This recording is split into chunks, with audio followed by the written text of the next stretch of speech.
RIP Romano. Namuhay sa mundo, may sariling pananaw. Bawat araw ay palagi kong binabalik tanaw. Balikan ang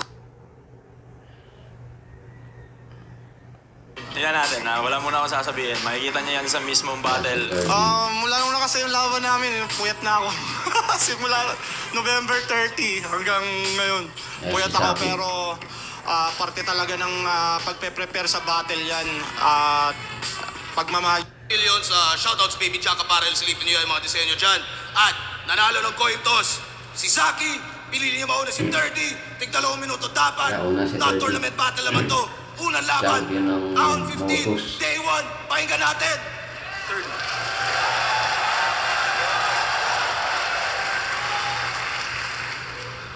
Inayawan ko match-up natin sa kabila. Yay hukay na tila dadamahin.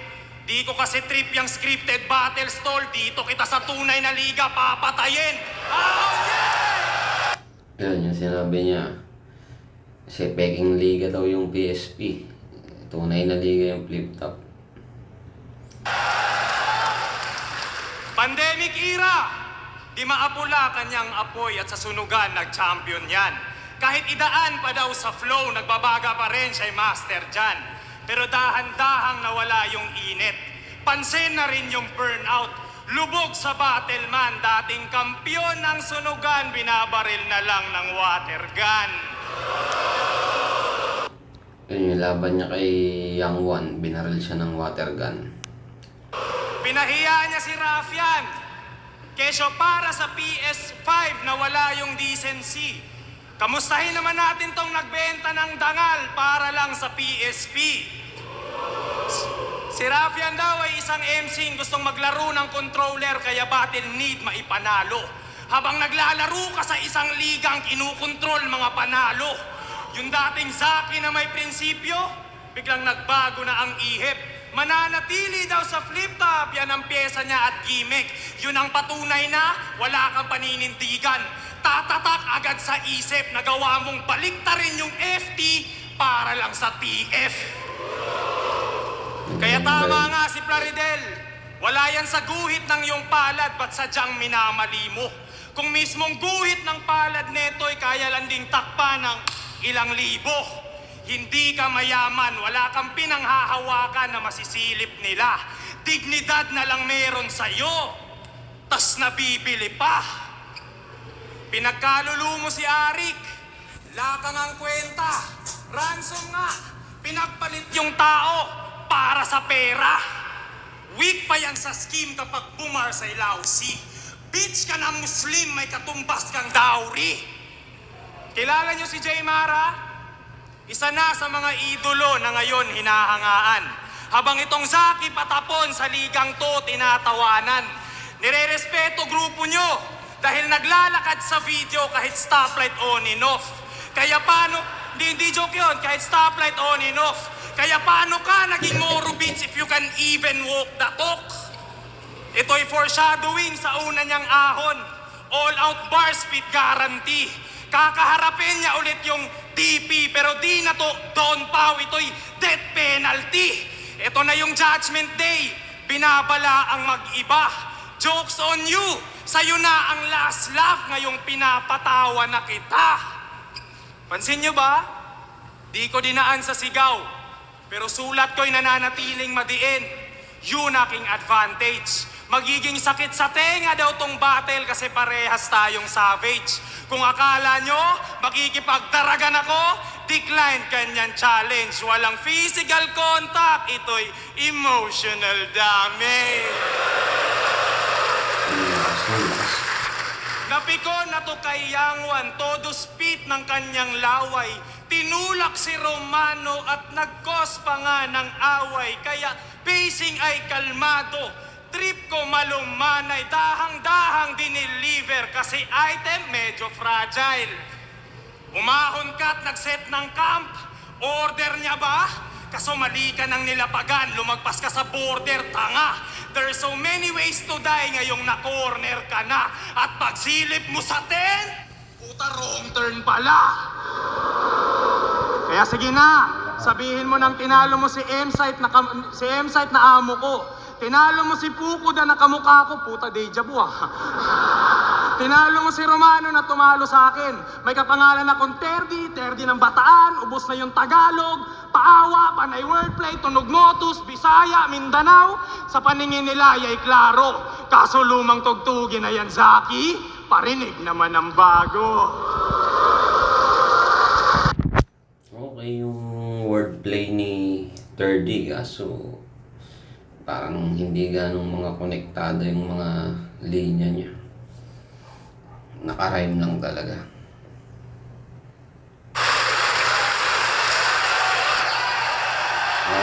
Round 1 ni Saki. Hanggang natin.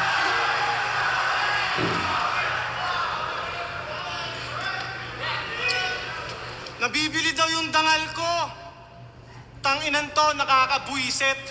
Sabihin mo yan kay Emzite, Sak Maestro, tsaka sa idol mong si Six Threat. Okay. Talo na. Hindi naman ganun kalakas ng rebat. Itaas mo yung shirt ni Arik pagtapos mo subuin yung burat niya. Tanginan to. Porket lumipat ako ng liga. Gusto mo lang naman sumipsip kay Enigma. Obvious naman.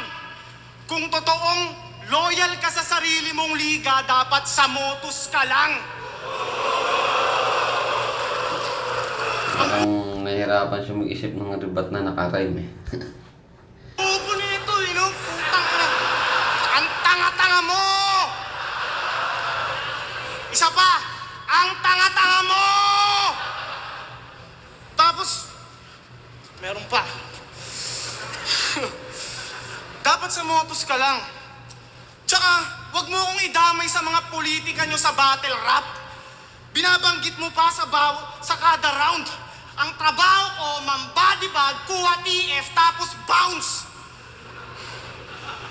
Parang nagpipilit ng rebat si Saki dito. Dapat di niya na ginawa. Mukhang choke yung rebat niya. Tangin ng PSP! Alam mo sa PSP, binabanggit mo, di pinopromote mo din, tanga! PSP ng PSP, tanginan to, nakakaumay. Alam ko, gets na ni Arik yon kasi parehas lang kaming may anak ng binubuhay. Tanginan to, tumumpak panay kuda, padederechoing kay Lord. Ganyan muka ni Fukuda nung siya ay 17 years old. Araw-araw yan palo. Yung bisyo. Ulit ng boses ni Saki. Parang pinipilit niyang gayahin yung kailan sa itay. Niya uungkatin. Second ahon niya na to, yung pisngi niya lubog pa rin. Ang lalim ng dimple, sing lalim ng sinkhole, humpak ng makapal muka, sarap basagin ng cheekbone. Ba't ba ganyan yung pisngi mo, ha? Hindi ba ma-adjust? Baka isipin nyo mapanghusga at sa appearance ng judge, pero hindi nyo ako mapapaniwala na hindi yan nagda-drugs. Kung si EJ Power hinangad mag-champion sa una niyang pagsalang, eto naman nagsalang muna.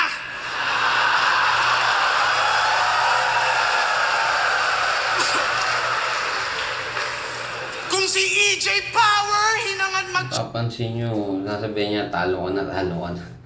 Hindi naman ganun kalakas yung mga banat niya. champion sa una niyang pagsalang, eto naman nagsalang muna bago siya mag-champion. Whole day, smoke sa foil. Kaya siya naging wordplay, mongoloid. Sabi nito, Gas-gas na yung linya na yun. sa cycle ng mga Bisaya, bay ka ngayon. Bay ka ngayon. Ganun ba mga lines ng kampyon? Nung sinusulat mo yung 30, high ka ba nun? Kinukumplika mga detalye, daming palamuti para para hindi maungusan. Para tong tropang mangangamusta muna tapos bandang huli mangungutang. Alam niyo kung bakit puro to wordplay na mahina?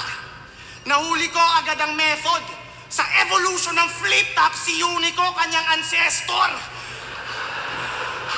Unang dinig ko, inakalang mabusisit maproseso. Naging bitch ring katagalan ng gigil trip na sa duelo. Misleading mga bara, panay pilit sa konsepto, tas yung meaning di mahanap, parang missing sa bungero. Kaya... Ayos yung linya na yan, yung huling lines niya. Maganda yan para sa akin. Say your goodbyes at mag-text na kay Floyd kasi malabong mag-survive at ang death ma-avoid. Ine-exaggerate yung lines. Yan yung bet ng abnoy. Ako slant yung mga rhymes pero straight to the point. Yan, takas yun. Parang pinagsusuntok niya si 30 doon.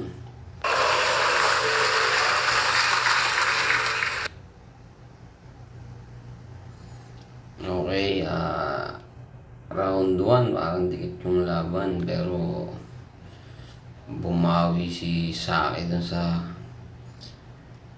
mga huling linya niya. Para sa akin, Saki to, round 1. Bali, hanggang dito na lang tayo. Subscribe nyo o comment kayo rito kung gusto nyo pang mag video reaction ako ng round 2 nito. Salamat.